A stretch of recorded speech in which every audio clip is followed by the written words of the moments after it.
Stray dogs, rabies threat raise alarms in Taiwan. Taipei worker indicted for gifting discarded rice cooker. Japan seizes Taiwanese travelers' USB hair curlers. Nepal parliament set on fire after PM resigns. Gunmen kill 6 at Jerusalem bus stop. Thailand ex-PM sentenced to 1 year in jail by Supreme Court. Apple announces first major redesign of the iPhone. Japan hosts coming-of-age ceremony for Prince Hisahito.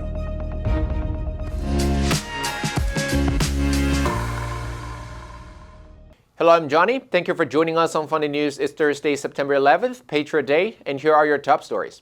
And for today's Taiwan news, while Formosan's sambar deer were fatally mauled by stray dogs in Kaohsiung, raising alarm over Taiwan's 140,000 roaming dogs. Experts warn rabies is spreading north, infecting even masked palm civets. Lawmakers and activists urge the Agriculture Ministry to act before ecology, safety, and public health face greater risks. A veteran Taipei sanitation worker was indicted for corruption after giving a discarded rice cooker worth $32.56 NT to an elderly recycler. The case sparked a heated debate online, with many questioning how the law balances with compassion when good deeds face legal punishment. A Taiwanese traveler said 4 USB hair curlers brought in Japan were seized at the airport after customs ruled they couldn't be carried or checked.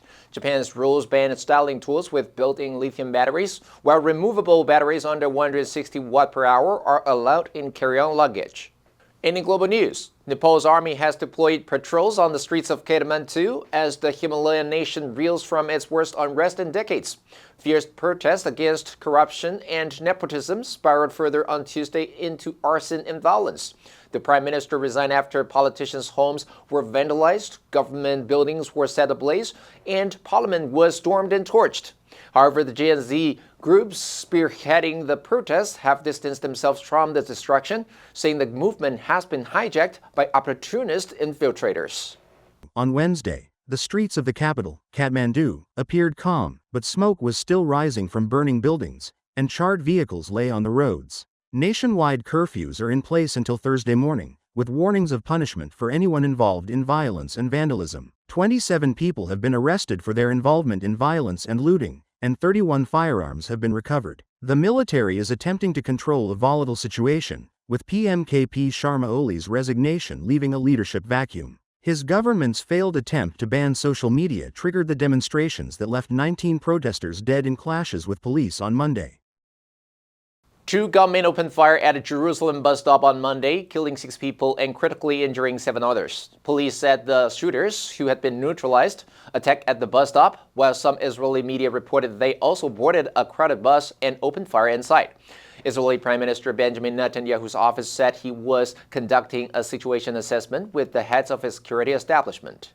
Israeli President Isaac Herzog said it was a painful and difficult morning, adding that his heart goes out to the bereaved families. Hamas hailed the attack, which occurred at an important intersection at the northern entrance to the city on a road that leads to Jewish settlements in East Jerusalem, as heroic, but did not claim responsibility. Israeli police said the victims were waiting at the bus stop when the gunman opened fire. Police said a soldier and several civilians engaged the attackers and returned fire. The Israel Defense Forces Chief of Staff said the attackers were neutralized by an IDF soldier from the Hashmonayim Brigade and by an additional civilian.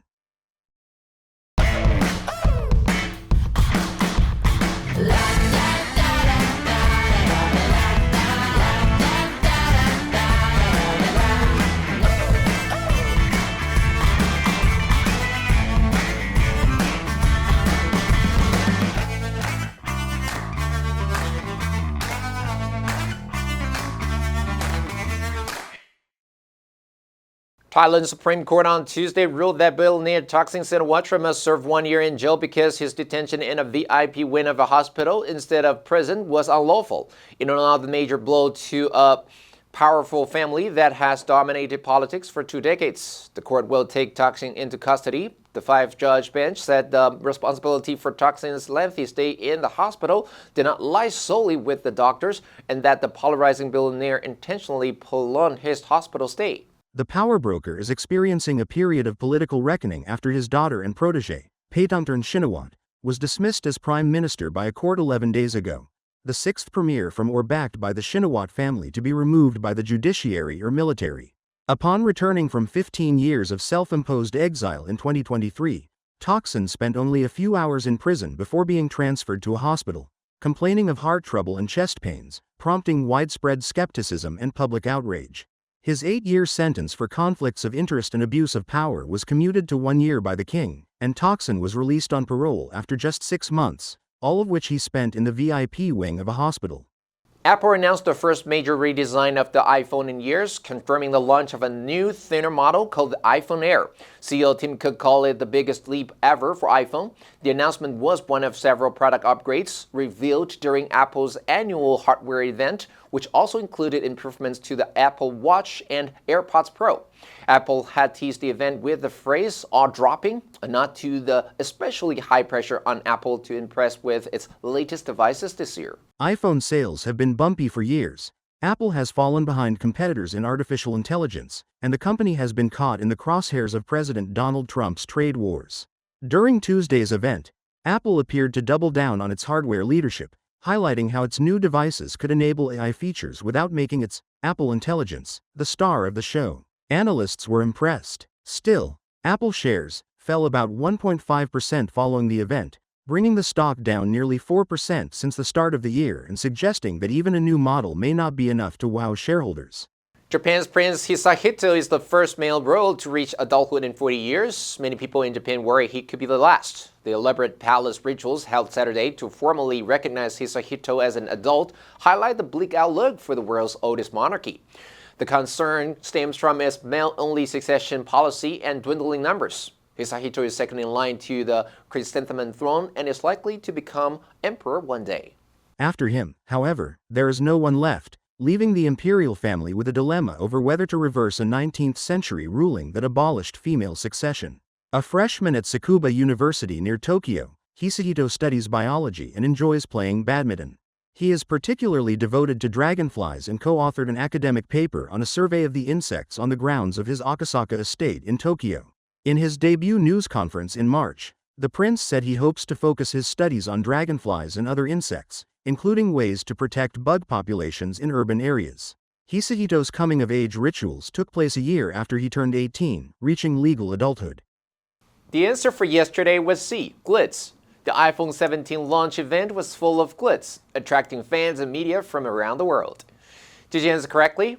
Now let's delve into today's news. Nepal Parliament set on fire after PM resigns. Number 1, vandalize. 故意破坏，蓄意破坏. Teenagers vandalized the public park by spray painting graffiti on the walls. Number 2, char. 烧焦炭化. Be careful not to char the steak while grilling it. Number 3, nepotism. 裙带关系，任人唯亲.